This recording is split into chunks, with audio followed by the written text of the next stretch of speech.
This is our actuator assembler, and it's 110 powered. What it's for is for putting an actuator on a can that's already been charged and crimped. By doing it by hand, you get a lot of overspray and loose product, and with this way of doing it, the solenoid reacts within 3 millionths of a second.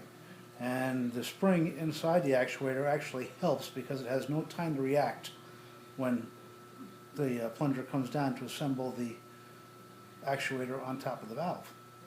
The way it works, it holds on to the actuator itself, place the can in place, and has a momentary switch. And that's pretty much all there is to it. There's no time to react, and you have a nice tight fit. The nose pieces are interchangeable for other types of different valves and tops, meter dose inhalers, whatever you wanted to use. There's a micrometer adjusting collar that, if necessary, could be included.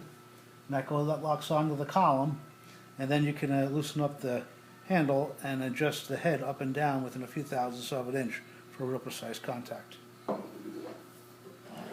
shield itself has 2 thumb screws, can be removed or replaced. The handle is multi-positional, so whichever way it's easiest to unlock or lock, you can have it in that position. And, that's pretty much it. Thank you very much.